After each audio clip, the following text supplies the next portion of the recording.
Assalamualaikum warahmatullahi wabarakatuh. Halo semuanya, kami dari kelompok 1-2 Kewirausahaan, Ekonomi dan Bisnis Digital Universitas Pendidikan Indonesia, Kampus Tasikmalaya. Pada kesempatan kali ini, kami akan menyampaikan materi mengenai perkembangan ekonomi digital di dunia dan di Indonesia. Sebelum masuk ke pembahasan, izinkan saya memperkenalkan anggota dari kelompok kami terlebih dahulu. Yang pertama ada Adita Indriani dengan NIM 1908945. Yang kedua ada Andi dengan NIM 1902944. Yang ketiga ada Afina Arifianisa dengan NIM 1903722. Yang keempat saya sendiri, Syifadinda Fadilah dengan NIM 1907960. Dan yang terakhir ada Muhammad Lutfi Nur Alam dengan NIM 1907839. Baik, tanpa berlama-lama lagi, langsung saja kita mulai pembahasan mengenai perkembangan ekonomi digital di dunia dan di Indonesia. Yang pertama, saya akan menjelaskan mengenai apa itu ekonomi digital. Menurut Musafak tahun 2012, ekonomi digital adalah ekonomi yang didasarkan pada barang elektronik dan jasa yang dihasilkan oleh bisnis elektronik dan diperdagangkan melalui perdagangan elektronik. Artinya, bisnis dengan produksi elektronik dan proses manajemen dan yang berinteraksi dengan mitra dan pelanggan dan melakukan transaksi melalui internet dan web teknologi. Musafak juga menjelaskan definisi digital ekonomi versi Encarta Dictionary adalah business transaction on the internet, the marketplace that exists on the internet. Pengertian digital ekonomi lebih menitik beratkan pada transaksi dan pasar yang terjadi di dunia internet. Adapun pengertian yang lebih luas dari sekedar transaksi atau pasar, yaitu new economy yang menurut PC Magazine adalah the impact of information technology on the economy. Pengertiannya lebih menonjolkan pada penerapan teknologi informasi pada bidang ekonomi. Ekonomi digital adalah sektor ekonomi yang meliputi barang-barang dan jasa-jasa saat pengembangan, produksi, penjualan atau suplainya tergantung kepada teknologi digital. Untuk selanjutnya sendiri ada perkembangan ekonomi digital di dunia.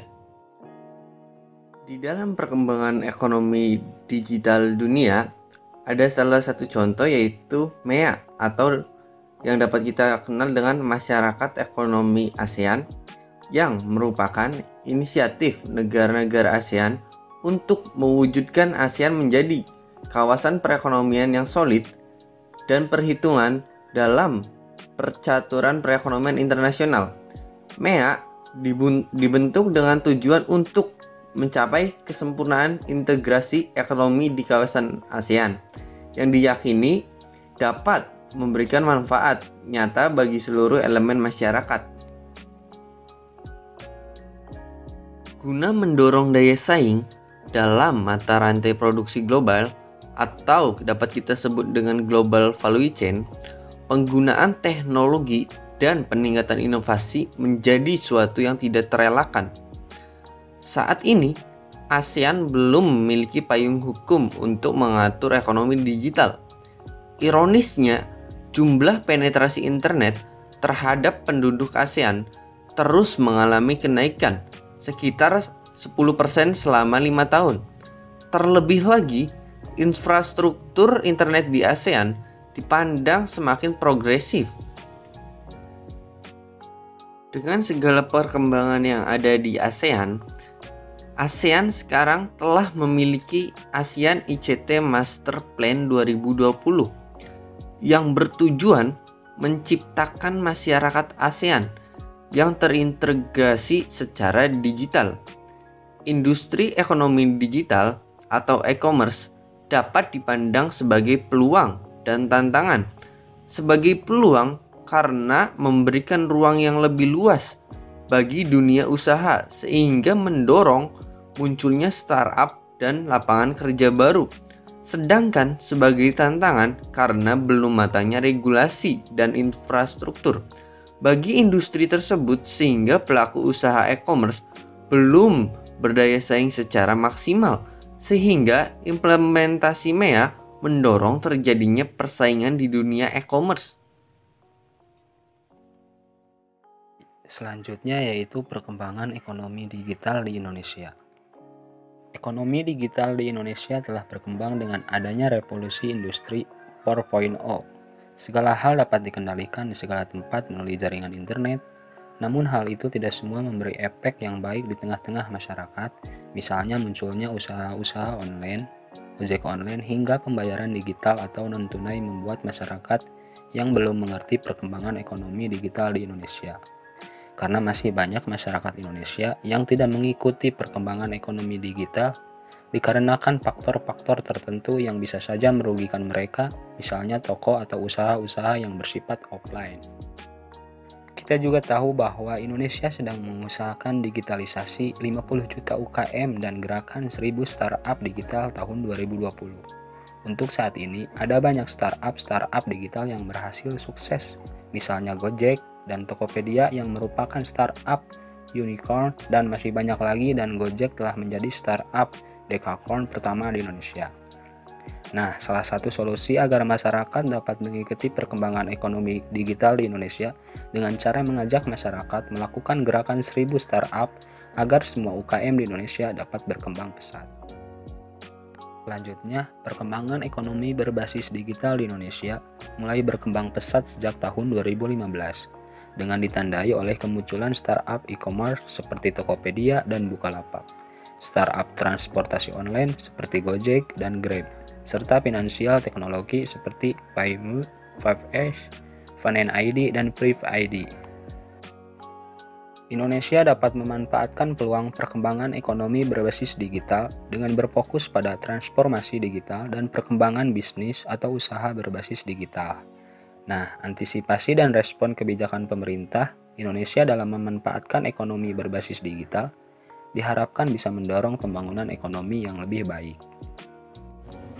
Selanjutnya itu adalah peluang ekonomi digital saat ini. Peluang ekonomi yang pertama itu ada ekonomi digital membuat perdagangan antar negara semakin terbuka. Mengapa demikian? Karena dengan adanya ekonomi digital ini bisa meningkatkan akses pasar internasional. Sehingga hal ini menjadi tantangan tersendiri untuk daya saing industri baik dalam negeri maupun di luar negeri. Peluang yang kedua itu ekonomi digital memberikan kemudahan untuk menciptakan peluang usaha baru, seperti adanya startup dengan berbagai bidang kehidupan, dan ekonomi digital juga memunculkan profesi baru yang dapat membuka lapangan pekerjaan dengan tujuan untuk meningkatkan pertumbuhan ekonomi di suatu negara. Peluang yang ketiga itu teknologi dan internet dari ekonomi digital juga memberikan peluang untuk meningkatkan kualitas dan keterampilan sumber daya manusia. Sehingga dengan adanya sumber daya manusia yang berkualitas menjadi kunci untuk daya saing guna meningkatkan ekonomi digital yang lebih baik lagi. Dan yang terakhir, ekonomi digital juga berpeluang untuk meningkatkan permintaan dari produk yang dihasilkan oleh UMKM dengan memanfaatkan digitalisasi. Selanjutnya, tentang tantangan ekonomi digital yang dihadapi oleh Indonesia. Antara lain, yang pertama adalah regulasi yang tidak memadai. Pesatnya perkembangan pelaku usaha dan teknologi yang ada tidak diimbangi dengan regulasi yang memadai. Menurut Kepala Bekraf Triawan Munaf, ia mengatakan bahwa industri ekonomi kreatif berbasis digital telah menyumbangkan sebesar 852 triliun untuk PDB nasional, disertai penyerapan tenaga kerja sebanyak 15,9 juta. Namun kebijakan yang berubah-ubah dan skema yang tidak diketahui oleh para pelaku usaha menjadi kendala yang dihadapi oleh para pelaku startup. Yang kedua adalah kualitas SDM yang rendah. Selain itu, besarnya peluang pasar untuk ekonomi digital tidak diimbangi dengan jumlah SDM yang berkualitas dan sesuai dengan kebutuhan industri. SDM Indonesia yang terbatas tidak sejalan dengan masifnya pertumbuhan pegiat usaha digital. Nah, yang ketiga adalah kesenjangan digital. Selain kedua hal di atas, perlu diingat bahwa untuk meraih kesuksesan ekonomi digital, penting untuk semua masyarakat mendapatkan akses layanan telekomunikasi yang sama. Sekian pemaparan dari kelompok kami yang berjudul Ekonomi Digital dan Perkembangannya. Mohon maaf bila banyak kesalahan. Terima kasih. Wassalamualaikum warahmatullahi wabarakatuh.